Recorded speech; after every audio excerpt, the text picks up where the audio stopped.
Que o Mestre amado Jesus, em sua infinita misericórdia sobre nossas vidas, continue a nos orientar por meio da nossa intuição, que as leis que regem a nossa existência, as leis divinas que existem em nossas consciências, possam a cada dia que passa aflorar mais, para que estejamos em sintonia com Deus, tal qual Jesus, nosso irmão e mestre espiritual, estava.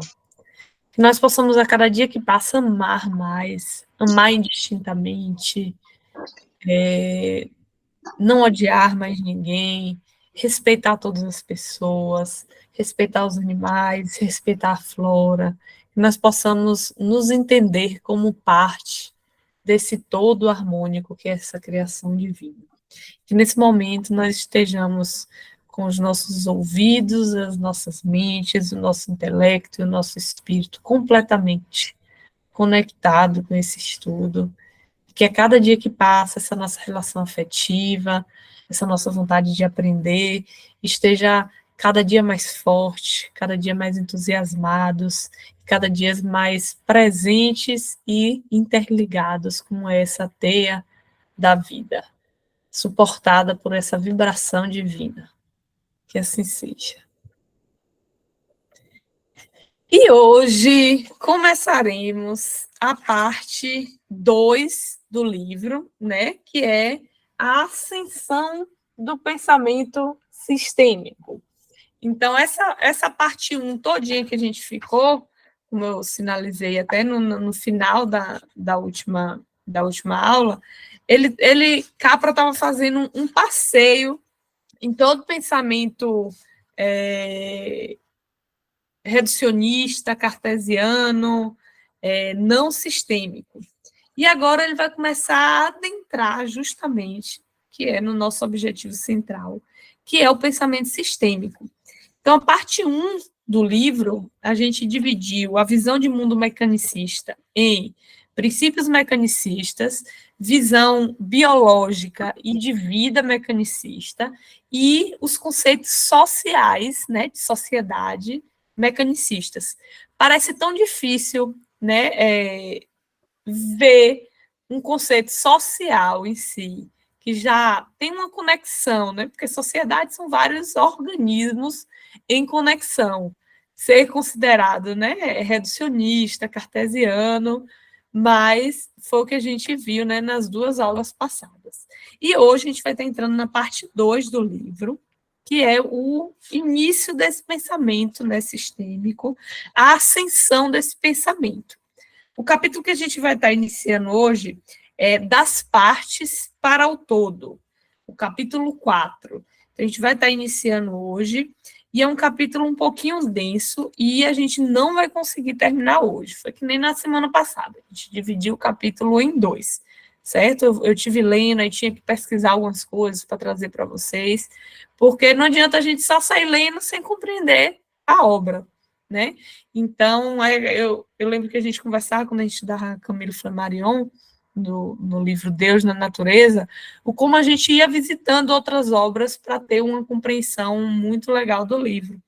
E era um livro, né, bem profundo, com a linguagem bem rebuscada, tal qual o livro de Capra, né? E a gente ficou um ano estudando, né? Então, a gente consegue, né, ir fazendo esse estudo de forma sem pressa e tal, e fazer mais ou menos, né, esse ano de estudo que vai dar uma mudada na nossa visão, né, até para ajudar, muitos de nós aqui fazemos palestras, somos coordenadores de outros estudos, vai ajudar bastante, porque tem me ajudado muito, eu vejo o James também sinalizando o quanto esse estudo dessa obra tem até mudado a nossa forma de falar. Então, por isso que a gente vai realmente ir levando esse estudo no miudinho, né? Como a gente tem até um evangelho, né? No miudinho, é muito interessante. É um NEP onde o evangelho ele é discutido versículo por versículo. Imagine quantas aulas não tem para você discutir o evangelho dessa forma. E aí, Capra, ele traz para a gente aqui, nesse capítulo 4, dizendo que esse pensamento, esse início desse pensamento sistêmico iniciou-se, né, os pródromos, o início dessa visão sistêmica desse pensamento durante as 3 primeiras décadas do século XX, para a gente ter uma noção o quanto é recente, assim, pensando em nossa existência enquanto humanidade intelectual. Só no início do século passado que a gente começou a ter essa visão não reducionista, não cartesiana, né? Então, os pioneiros em abordar esse pensamento foram os biólogos, né, que observaram a visão dos organismos vivos, né, como totalidades integradas, não apenas como a soma de suas partes, como a maioria de muitos outros biólogos viam. E esse pensamento foi enriquecido, como ele diz aqui, pela psicologia Gestalt e pela nova ciência da ecologia e também pela física quântica, que a gente vai desenhar um pouquinho dessas novas ciências que foram surgindo, baseando esse pensamento sistêmico, né? E aí ele fala que na virada do século, né, no final do século XIX, começou a surgir a teoria celular, a embriologia, o entendimento de como que nós evoluíamos, né, desde os úteros das nossas mães ou as outras espécies também. A microbiologia, lembra que a gente falou que o entendimento, o surgimento do microscópio favoreceu bastante o estudo da microbiologia. E essas teorias lá no século XIX basearam uma visão mecanicista da vida. No entanto, mesmo tendo essa visão mecanicista, elas carregavam dentro de si mesma uma onda que parecia uma própria oposição à visão que elas carregavam, porque começou-se a entender que havia relações, por exemplo, entre células. E mesmo entendendo, né, aquela ideia de que a menor parte, o entendimento das características da menor parte explicaria o todo, né, começou-se a entender que uma célula em si ela só funcionava em cadeia, quando interligada com outras. Então, a gente não conseguiria explicá-la de forma unitária, isolada e sozinha. Então, por mais que tivessem ancoradas nessa visão reducionista e mecanicistas, elas já traziam em si mesmo, em sua própria teoria, os princípios dessa visão mais interligada, né, de vida. Então, tanto os biólogos como os físicos começaram a entender que o slogan em si da teoria sistêmica e holística de vida, que o todo é mais do que a soma de suas partes. Né? O todo, no geral, um sistema, uma comunidade, não explica-se apenas somando as suas partes. Né? E aí, esses biólogos, eles começaram a ter esse entendimento e fundaram uma teoria que chamava biologia organísmica, de organismo. E hoje a gente tem um conceito de organismo, por exemplo, quando a gente fala um organismo vivo, a gente compreende, quando eu falo que eu sou um organismo vivo, eu tenho uma compreensão que eu sou um ser humano e que sou repleta de sistemas dentro de mim. Por exemplo, quando a gente estuda fisiologia, até na escola, não só para quem é de área de saúde, a gente fala o quê? Sistema urinário, sistema reprodutivo, não é? Sistema cardíaco, tudo que a gente vai estudando do nosso organismo, a gente vai estudando sistemas que são interligados dentro desse organismo, que é um grande sistema maior, que está interconectado com um sistema familiar, que está interconectado com o sistema de comunidade, e a gente, enquanto espíritas, num sistema, né, espiritual muito maior ainda. E aí a gente vai ter uma ideia do porquê essa biologia que começou a ser mais holística, ela se chamava, né, uma biologia organísmica, que entendia a questão como um organismo, ou seja, ela era sistêmica, para a gente entender a base do estudo da biologia organísmica, a gente levava em consideração justamente essa união de sistemas que só teria como ser explicada pensando no todo, né? Se hoje a gente parasse para estudar o sistema urinário apenas, que já é um sistema composto de bexiga, uretra e tudo isso. Conseguiríamos entender o organismo humano como um todo apenas estudando uma de suas partes? Jamais. Então, assim a gente consegue compreender como a gente não consegue, na visão social, por exemplo, compreender sociedade, compreender esse nosso contexto social estudando apenas uma parte, estudando apenas um grupo cultural. Por isso que essa visão holística ela se estende para todos os fatores, não só quando a gente fala em saúde, até para a questão de organização empresarial hoje, esse pensamento sistêmico, ele tem sido abordado em grandes empresas, no sentido de que esse pensamento sistêmico, ele entende o quê? Que se uma partezinha, uma pequena ação ali foi realizada, ela vai reverberar em todas as partes da empresa, e no final, por exemplo, que hoje é o que tem se levado muito em conta dentro dessa economia que a gente também estudou aqui, é que se a gente não pensa de forma sistêmica, né, que de todas as partes de uma empresa, elas precisam estar interconectadas, no final a gente vai ter um resultado e a gente não vai entender do porquê desse resultado. Por exemplo, quando a empresa ela dá um prejuízo, como que a gente entende o que é que aconteceu aí? Se a gente não entende como funciona esse sistema integrado. Onde foi que houve uma falha para que no final culminasse, por exemplo, num prejuízo? A gente não tem como chegar lá no final só e entender, não é simples, ou vendeu mais do que vendeu menos do que gastamos para produzir. Não é simplesmente assim. A gente precisa entender o que é que aconteceu. Então, essa visão sistêmica, ela também está dentro dessa visão de economia que a gente estudou aqui, que é utilizada bastante em empresas, né? E aí, o bioquímico Lawrence Anderson, ele exerceu uma grande influência nessa questão da biologia organísmica e nessa visão sistêmica de vida, porque ele inseriu a palavra sistema justamente para denotar organismos vivos e também sistemas sociais. E a partir dessa época, o sistema passou a significar uma totalidade integrada, cujas propriedades essenciais surgem da relação de suas partes. E pensamento sistêmico passou a indicar a compreensão de um fenômeno dentro desse contexto de um todo maior. Ou seja, compreender uma coisa sistematicamente significa literalmente colocá-la num contexto e estabelecer a natureza de suas relações, né?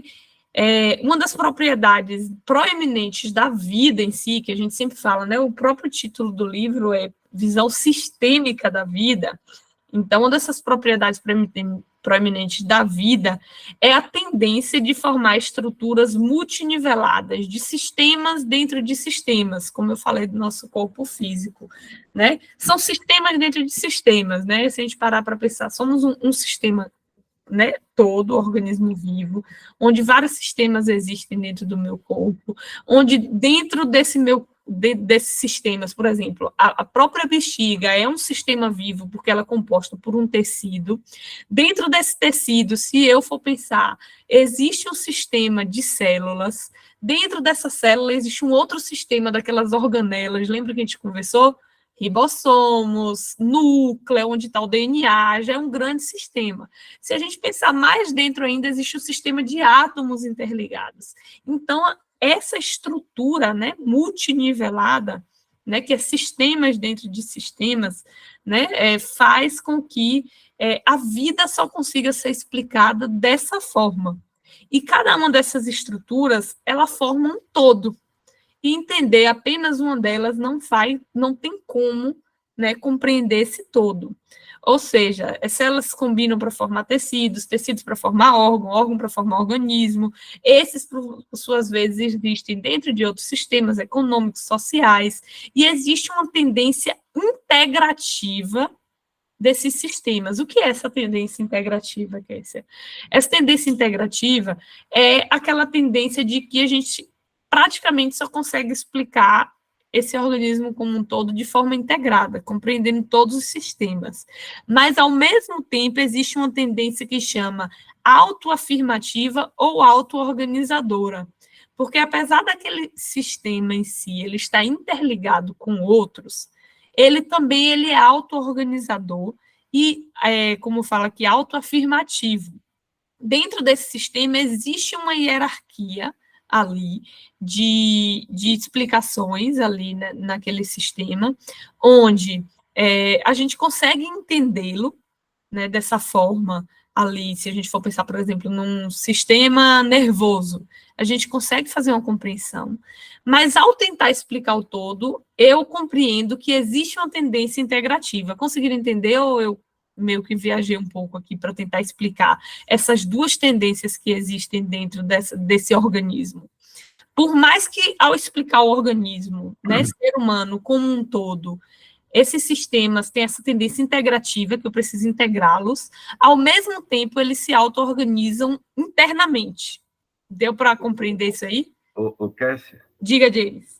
na medida que você foi falando, eu coloquei aí no grupo do Zap o vídeo de 10 minutos, que foi a introdução do estudo que eu fiz sobre do micro ao macrocosmos, do universo observável até o microcosmos, não é, dentro de nós, que é o atômetros, examinando as partículas do quark. Não há mais para onde ir, pelo menos com o conhecimento atual da ciência, é o limite da matéria. Então, eu acho que esse vídeo que eu coloquei aí define bem isso que a gente está estudando hoje. E que eu apresentei, Roque, no ano passado, do micro ao macro, do universo ao microcosmos dentro de nós, que é algo assim fantástico. Assista, que vale a pena. O que Kessia está falando está nessas ilustrações que eu disponibilizei aí agora. Perfeito. A gente pode dar uma olhadinha depois, se vale até colocar no final, quando a gente for postar no YouTube, a gente juntar os vídeos, viu, James? Vale a pena. Aí vai ser interessante para a galera que vai ver depois, viu? A gente, no final aqui dessa gravação, a gente joga esse eu posso vídeo. Colocar, eu acho que vale a pena, é muito bom mesmo. A gente ligar, perfeito, turma. E aí, ele fala assim, que desde os primeiros dias dessa biologia que entende como organismo, essas estruturas multiniveladas de sistemas dentro de sistemas têm sido chamadas de hierarquia. Porém, Capra faz um adendo muito grande, que é diferente da ideia que a gente tem de hierarquia social que construímos hoje, como se fosse um acima do outro, como se um tivesse uma importância maior, que pudesse, tipo, mandar, né? Quando a gente fala mesmo de trabalho, a gente fala, olha, obedeça a hierarquia, você tem que obedecer o seu superior. Então, quando a gente fala de biologia, hierarquia não tem esse contexto que a gente deu, socialmente falando, né, de um acima do outro. Quando a gente fala de hierarquia, quer dizer um dependendo do outro para o funcionamento total. Tanto que ele fala assim. No entanto, esse termo pode ser enganador, porque pode derivar das hierarquias humanas, que são estruturas de dominação e controle, completamente rígidas, muito diferente da ordem multinivelada encontrada na natureza.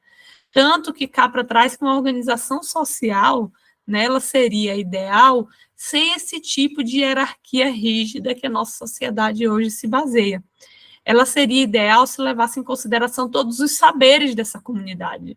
Não assim, né? Eu falo, você, como tem a fala, não, um burro fala, o outro baixa a orelha, não deveria ser assim, né? Então, o modelo ideal de sociedade seria um modelo onde cada saber seria levado em consideração, ou seja, um modelo holístico, onde o todo integraria essa forma de gestão de uma sociedade, para que a sociedade ela não contemplasse, para que esse modelo social e de liderança não contemplasse, por exemplo, apenas um grupo, né?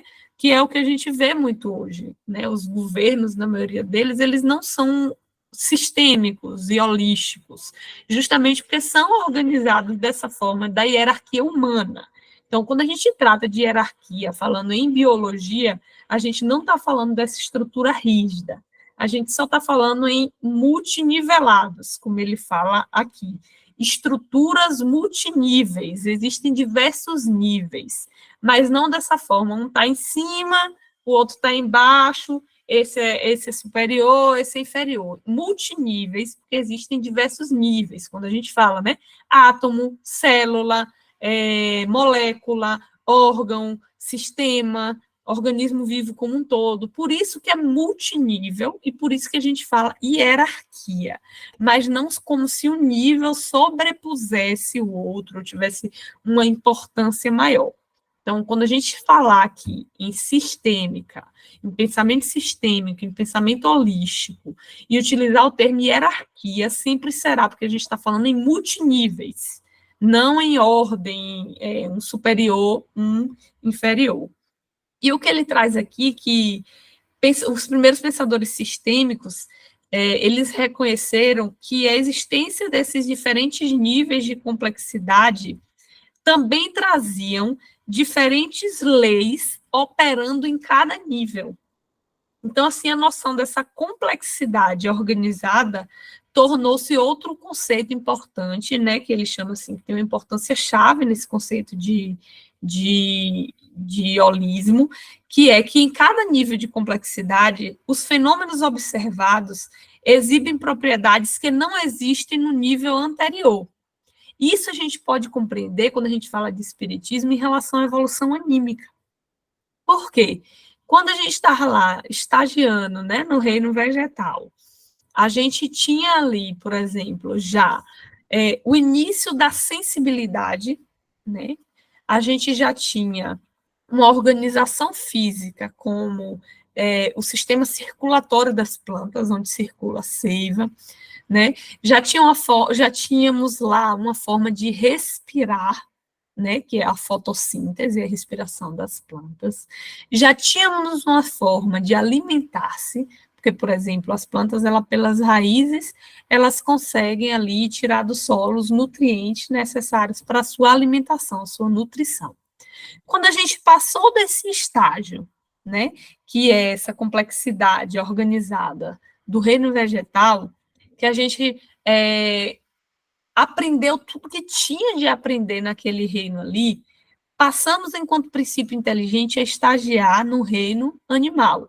E começamos a aprender algumas coisas, além de todas essas que a gente já tinha aprendido, sempre tem uma coisinha a mais, que diferencia um reino do outro. E é exatamente o que ele fala aqui, ó. Em cada nível, os fenômenos observados existem propriedades que não existem no nível anterior.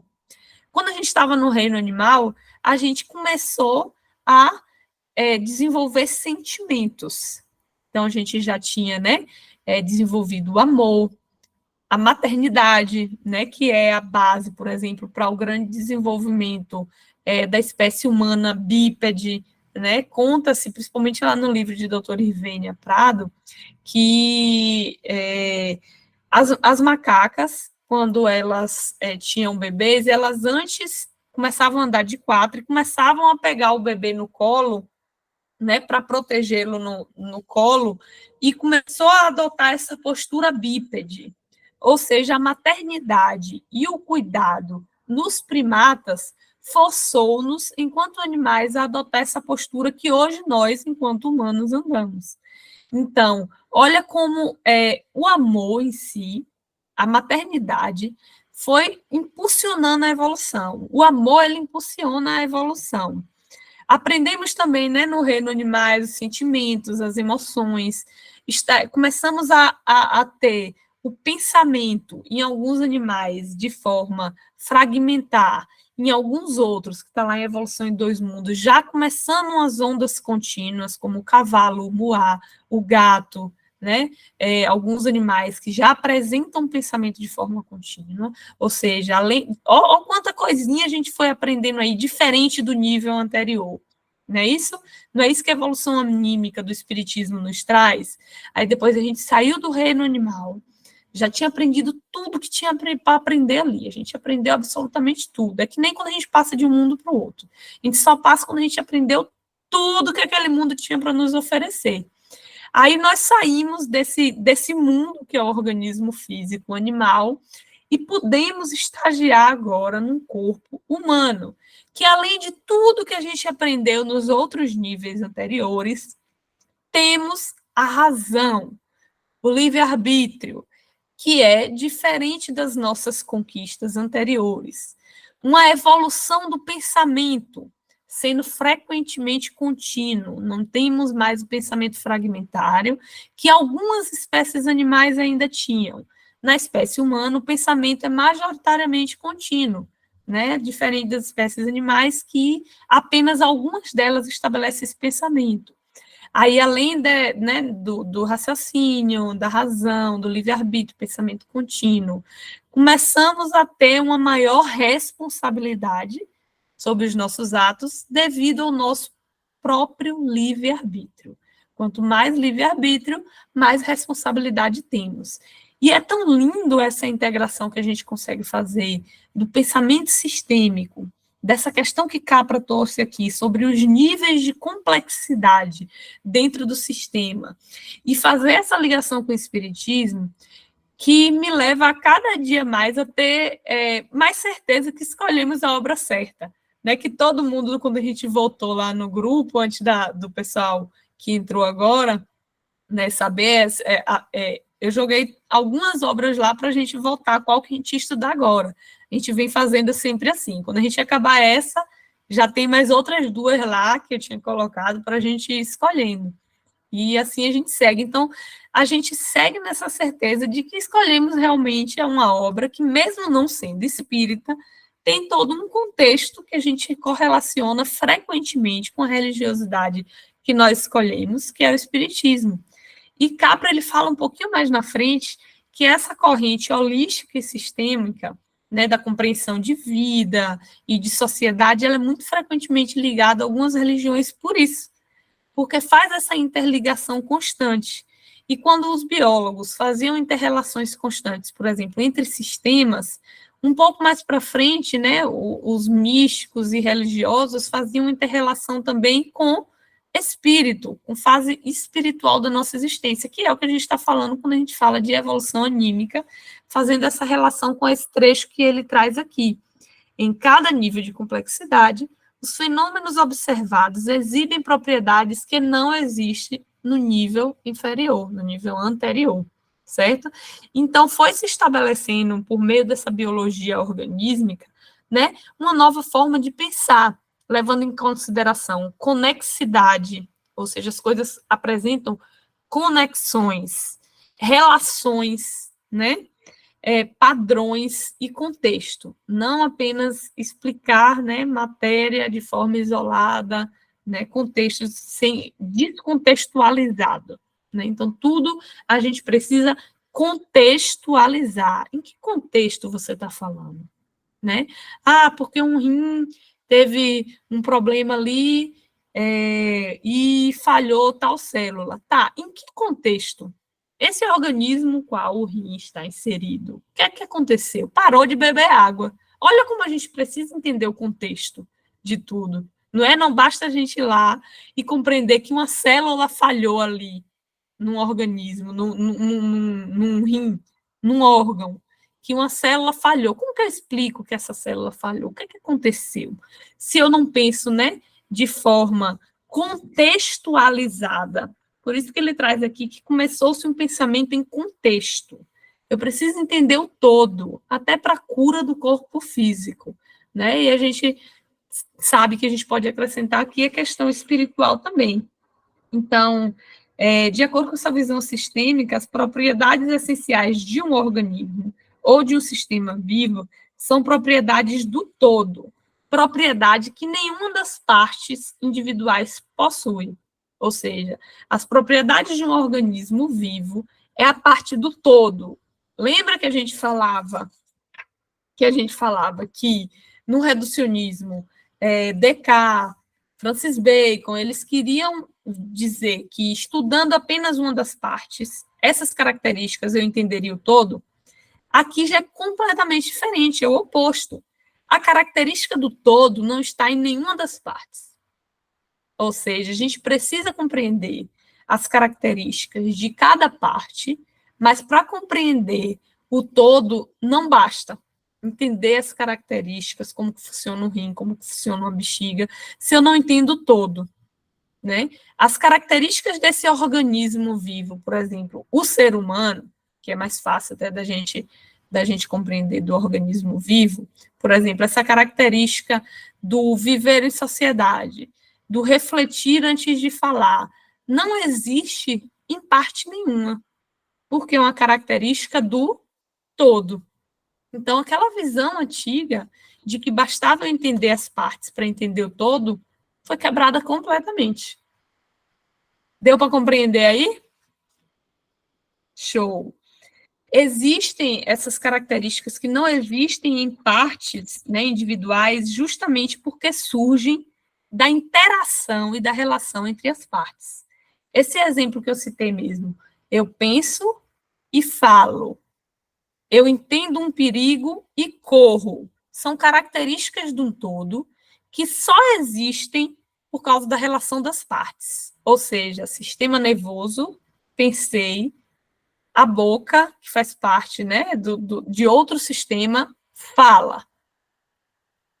Vi um perigo, pensei que é perigoso, coloquei minha musculatura para agir e corri. Só consigo entender essa característica do ser humano justamente pela relação entre as partes. Existe relação do meu sistema nervoso, do meu olho, dos meus músculos, para aí eu conseguir explicar o que é um ser humano. Não tenho como explicar o que é um ser humano sem entender essas relações. Então, essas propriedades, elas são destruídas quando o sistema ele é partido. Se eu for pensar só num rim, essa complexidade do que é o ser humano não existe mais, porque eu estou pensando só numa parte, num elemento isolado. Então, a gente consegue compreender como essa visão sofreu uma mudança completa. Esse pensamento sistêmico, ele é justamente o que eu falei, contextual. É completamente o oposto de analítico. Contextual é justamente aquilo que eu sinalizei, né? Em que contexto isso está acontecendo?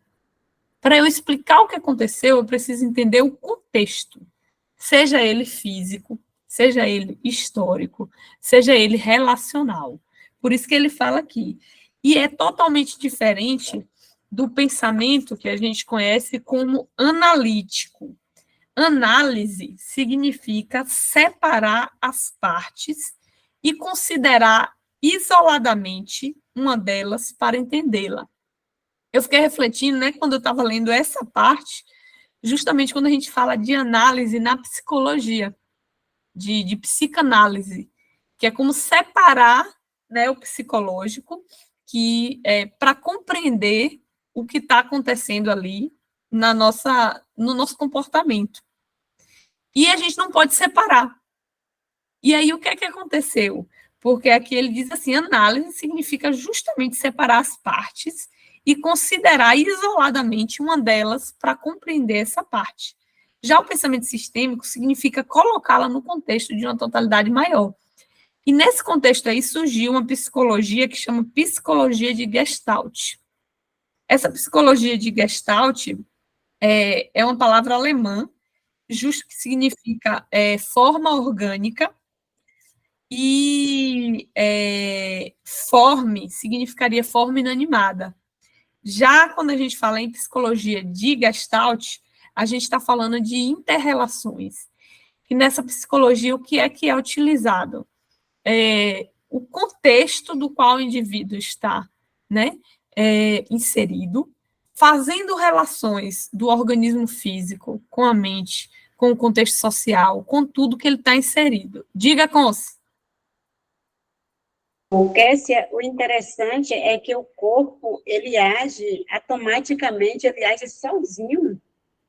Nem sempre nós dizemos, eu vou pensar em fazer isso, né? Não, é automático, você vê, você pensa, é muito automático, ele mesmo tem a ação da gente, ou reação, aliás, que é assim, tão rápido que você não sabe nem como foi que você fez aquilo ali, entendeu? O corpo, ele domina, né? É tudo muito rápido.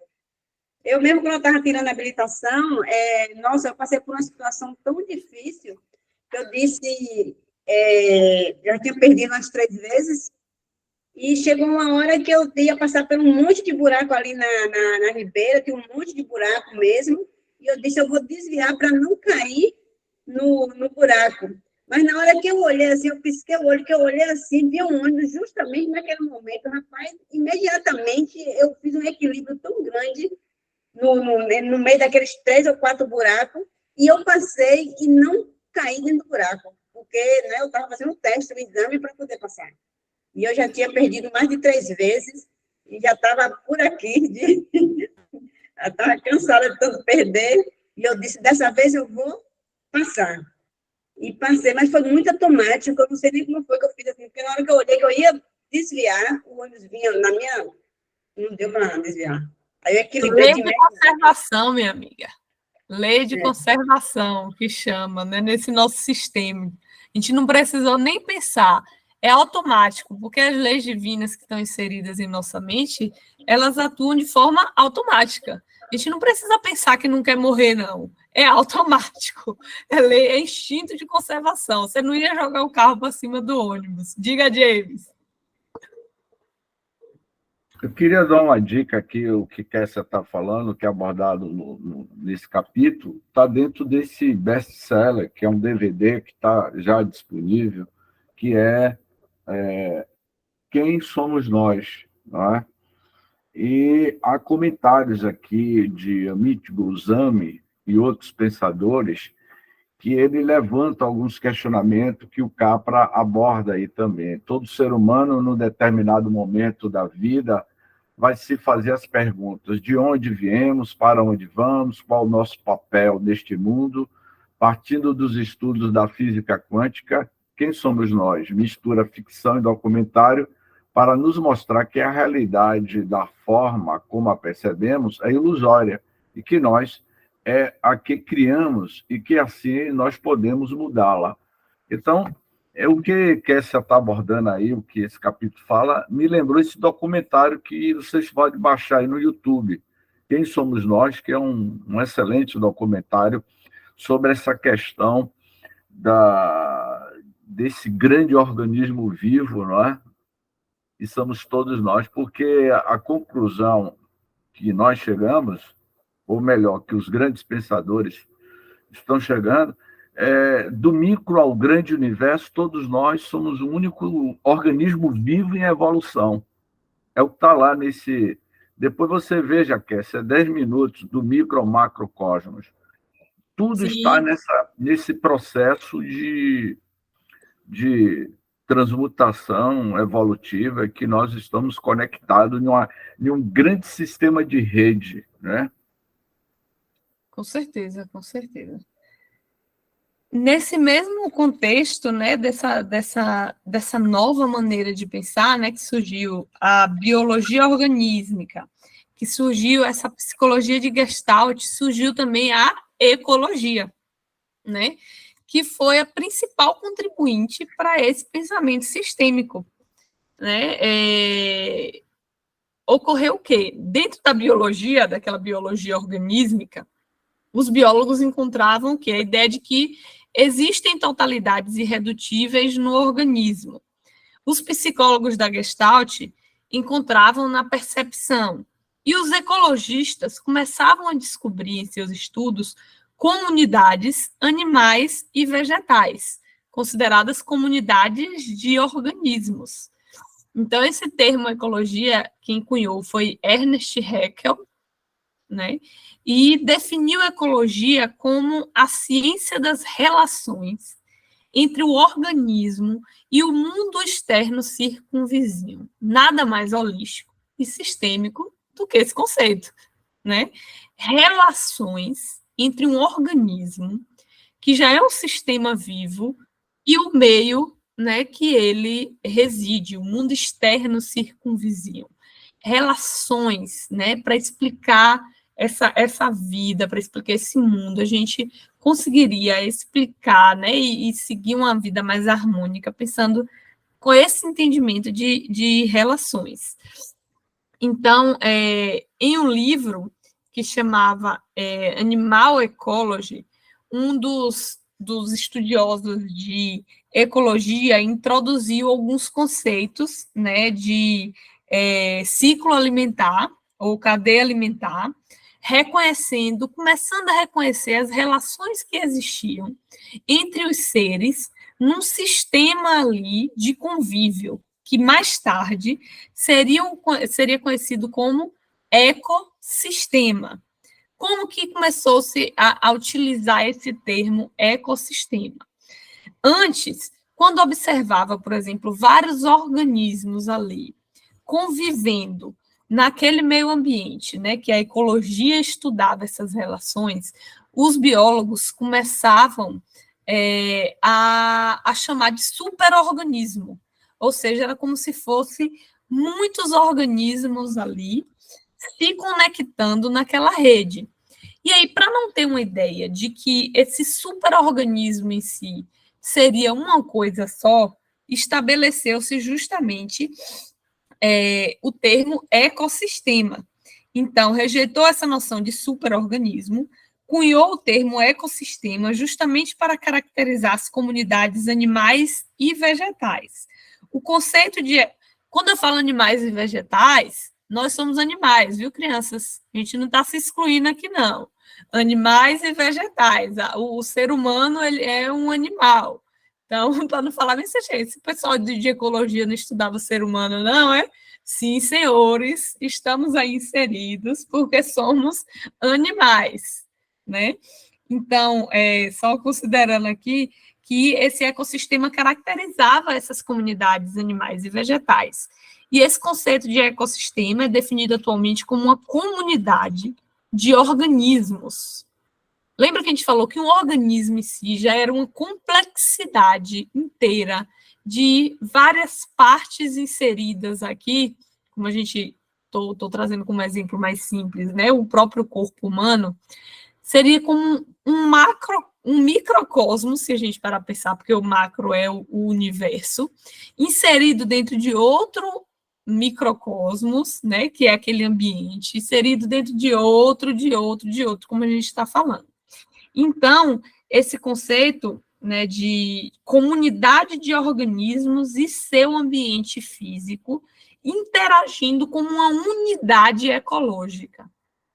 Apesar de sermos, né, organismos distintos inseridos nesse contexto, aquele ecossistema ele é visto como uma unidade, porque ele se comporta de forma sistemática, de um sistema. Então, eu consigo ver como uma unidade, da mesma forma que eu consigo ver o meu corpo físico como uma unidade, apesar de ser repleto de diversos sistemas dentro dele. Por isso, quando a gente observa um ecossistema, a gente pode compreender ele como uma unidade ecológica, porque eu consigo explicá-lo, né, dessa forma, explicar aquele ecossistema, por exemplo, quando a gente está falando do ecossistema ali no meio da Amazônia, que é completamente diferente, né, dentro de outro bioma, como a Caatinga. Então, a gente consegue compreender aquele ecossistema ali dentro daquele bioma como uma unidade fundamental, mesmo que seja repleto de diversos organismos e de diversos sistemas complexos ali dentro. Eu consigo compreender o todo como uma unidade, eu consigo compreender as características daquele todo, mesmo que ele seja formado de diversos outros sistemas, da mesma forma do nosso organismo, né? São diversos sistemas, mas eu consigo entender como uma unidade. Então, essa é a magia, né, desse pensamento sistêmico, né? Entender essas interconexões, entender as características do todo, né? E aí ele promoveu uma abordagem muito sistêmica dessa ecologia por meio dessa ideia, né, de comunidade ecológica. Um pouquinho mais na frente surgiu o termo biosfera, que era a esfera da vida, que foi cunhado pelo austríaco Edward Suez, que ele descrevia uma camada de vida que circundava a Terra. Esse contexto de biosfera, ele se assemelha muito com o contexto que veio surgir um pouco depois, com o conceito da teoria de Gaia, que é mais contemporânea e que a gente vai ver mais na frente, né? Esse sistema vivo, esse planeta vivo, como essa unidade, né? A gente sabe que existem vários sistemas no planeta, não é verdade? Existem esses ecossistemas, biomas, existem países, continentes, biomas dentro de países, grandes ecossistemas inseridos nesses biomas, mas a gente consegue compreender essa unidade como um todo, que é o planeta, com suas características intrínsecas do todo, e entender que existe essa camada de vida nesse planeta. Então, essa ideia de que o planeta ele é completamente vivo em sua camada, né, aí chamada biosfera, aproxima muito da ideia que mais tarde foi aperfeiçoada para entender que o planeta em si, ele é vivo, não existe nada em si aqui que não seja vivo, que não seja apto a evoluir, que não tenha esse sopro de evolução, né? Então, por isso que Capra, ele fala aqui que foi justamente o pontapé inicial, esse conceito de biosfera, justamente para a gente entender um pouco mais na frente o conceito de teoria de Gaia, né? E aí a ideia do conceito de comunidades ecológicas, que surgiu aí também, a gente começou a aprender mais dois conceitos, o conceito de comunidade, que já está aí no termo, e de rede, né? Hoje a gente usa muito quando a gente fala de relações interpessoais sobre rede, né? Quando uma mulher, né, engravida, gesta e tem um bebê, a gente fala o quê?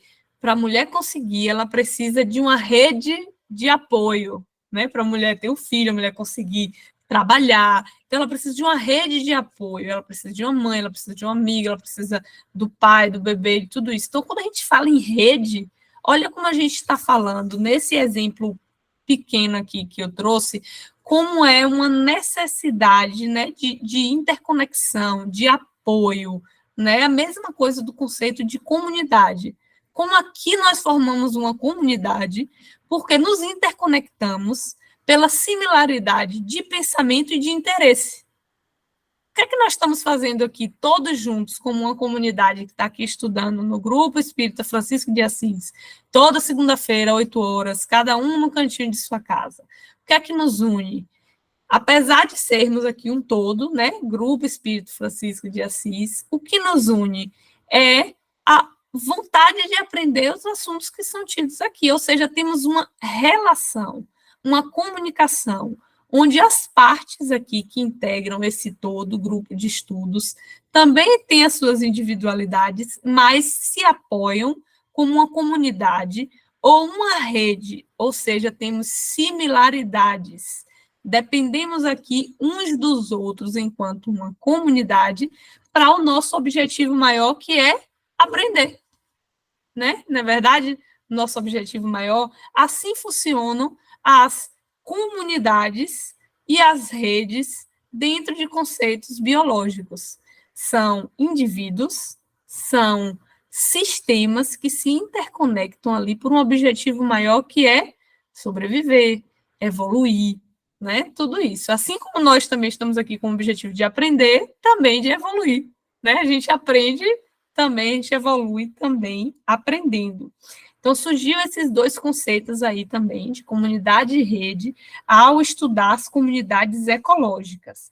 Então, a gente sabe, como diz Capra, em sua maioria, que os organismos não apenas são membros de comunidades ecológicas, mas também são eles mesmos ecossistemas complexos, contendo uma multidão de organismos menores que têm uma autonomia considerável e, no entanto, integram-se harmoniosamente no funcionamento do todo. Aí me lembrou muito, eu até anotei aqui, a parte de Evolução em Dois Mundos, onde André Luiz fala assim: as células presentes no seu organismo, tais quais princípios inteligentes de feição rudimentar, se ligam ali, trazendo as características do todo. E aí ele diz o quê?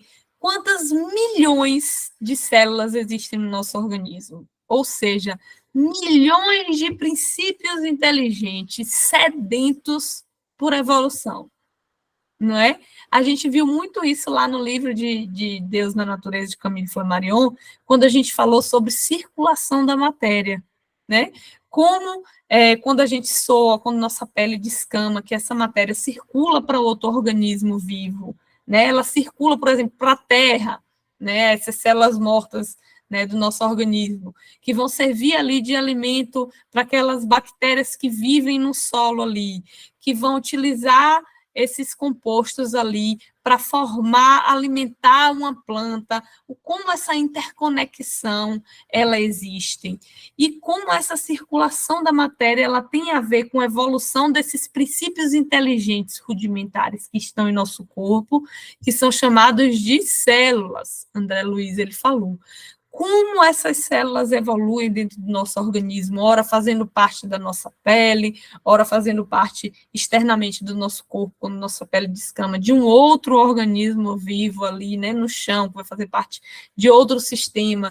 Então, como tudo está unido em prol de um único objetivo, que é a evolução, né?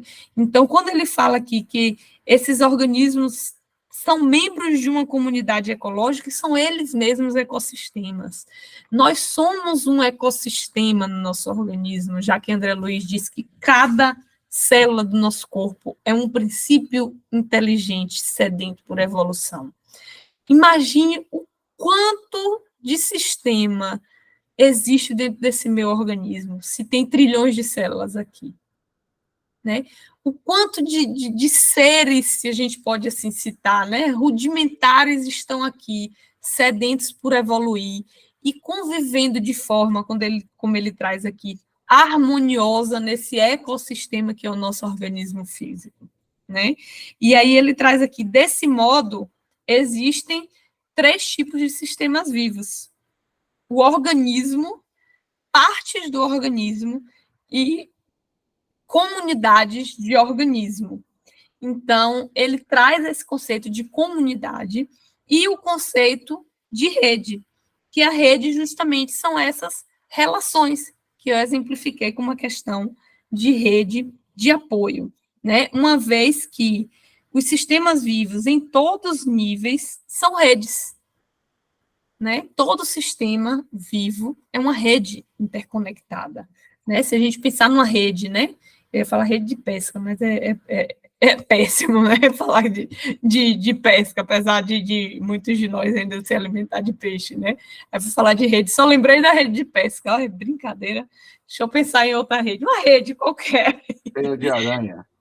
Isso, uma teinha de aranha como uma rede ali, né? Porque eu queria usar o termo rede, porque ele está falando sobre o conceito de rede, mas é ali justamente, ó, uma partezinha conectada com a outra, ligada por nozinhos ali, né? Uma ligada no outro, fazendo justamente essa redinha.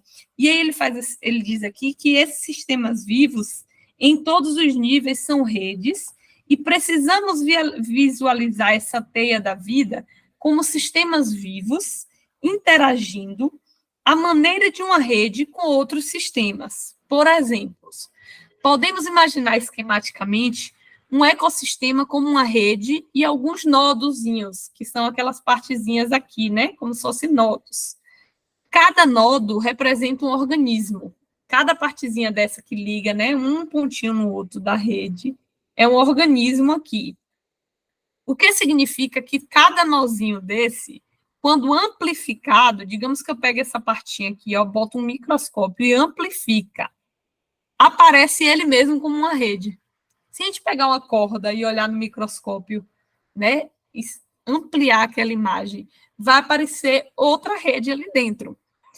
Cada nova rede pode representar um órgão, que, por sua vez, apresentará como uma rede quando amplificado, e assim por diante. Sempre uma rede dentro de outra rede.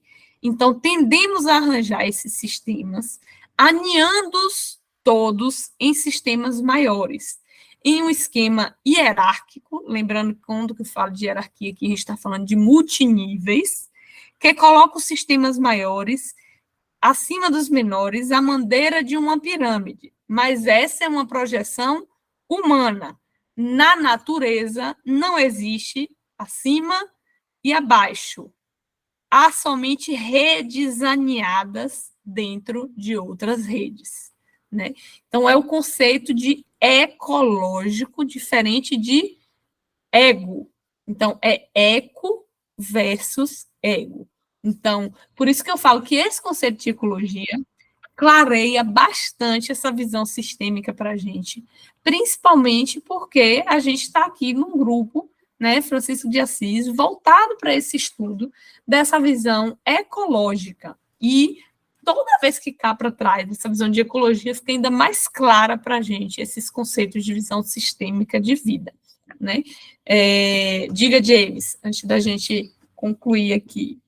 Não tem como não comentar, não é, Diogo? Esse conceito de rede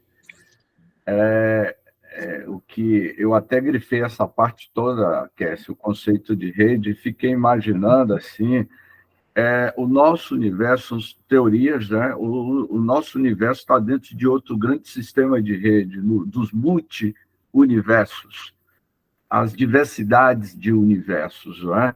Então, é algo assim, eu fico assim maravilhado a visão que há 30 anos atrás, quando o Capra produziu aquele best-seller que foi Pacto, o tal da física, que ele mistura espiritualidade e esse conceito vivo do universo.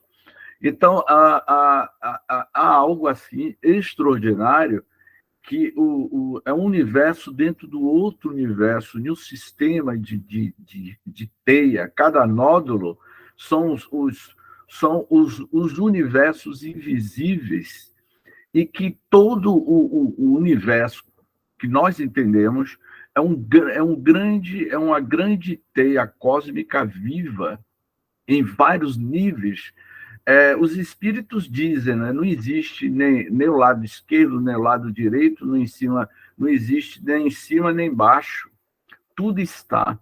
Então, eu acho que o Capra ele é um espírito que reencarnou na Terra, trazendo essa missão mesmo de mostrar que nós somos uma parte integrante muito maior. Tudo está em evolução.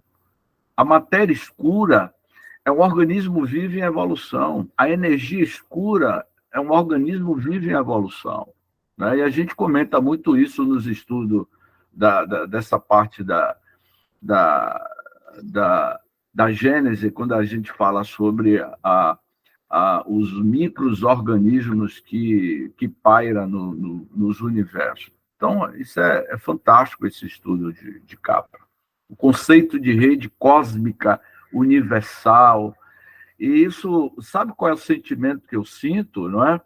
É de que lhe dá uma potencialidade de que você é algo extraordinário. Você é algo extraordinário. Você é uma fonte, você é herdeiro do Criador, herdeiro de Deus, herdeiro da criação, com essa potencialidade divina. Você é tudo ao mesmo tempo. Só basta apertar o botão dentro de você para você ampliar essa consciência desse ser que já é altamente consciente. Porque você, ao mesmo tempo, é pequeno, porque você é matéria, e, ao mesmo tempo, é gigante, porque você é centelha divina, você é imortal. Eu sou um espírito, então é fantástico mesmo. Esse conceito. Eu acho que Capra, ele disse que não é espírita, mas ele é, no final das contas. Ele deixa isso claro no primeiro livro dele, né, Kessia? O Capra, quando escreveu em 1984, se eu não me engano, nos anos 80, o tal da física, e que ele faz uma conexão com a espiritualidade. Os próximos capítulos aqui desse livro, ele também vai abordar essa questão da espiritualidade, nesse mesmo capítulo, né? Então, é fantástico. Isso nos dá assim, uma sensação de que nós somos muito maior do que esse organismo que eu coloquei de 10 trilhões de células. Você é muito mais do que isso, né? E, ao mesmo tempo, é isso também, né? Eu estou isso, mas eu não sou. Sou muito mais do que isso. Preciso disso para evoluir, para ser eu digo sempre o seguinte, Kessia, eu digo sempre o seguinte: eu estou Homo sapiens, mas eu não sou Homo sapiens. Eu estou em uma fase da evolução do Homo sapiens, porque amanhã eu não serei mais o Homo sapiens. Eu serei um ser ultra evoluído que eu não vou mais precisar estar neste conceito de um planeta constituído de matéria. Sim. Já estaremos. Então, turminha, a gente finalizou aqui, né? Na semana que vem a gente vai estar na página 99, a nova física, né? É um capítulo bem densozinho, como eu sinalizei a vocês, então a gente vai ainda estar dentro desse mesmo capítulo, na página 99. Hoje eu vou pedir para Maria Reginalva, pode fazer a prece final para a gente, estou com saudade de ouvir sua voz. Mestre amigo de todas as horas, obrigada, Senhor, por este momento de estudo, ampliando as nossas mentes para vislumbrar novos horizontes, sempre em busca de um sujeito melhor. Que o nosso coração se amplie também no olhar amistoso para os nossos irmãos e que possamos congregar essas energias de amor e de paz em nossas vidas. Sede sempre conosco, agora e sempre, Senhor. Que assim seja. Que assim seja. Beijo no coração de todos. Gente, eu peço a vocês que assistam o vídeo que eu coloquei aí de 10 minutos. Analise, Kécio, que eu acho que vale a pena a gente colocar no final do estudo de hoje. Sim, perfeito. O micro ao macrocosmo que está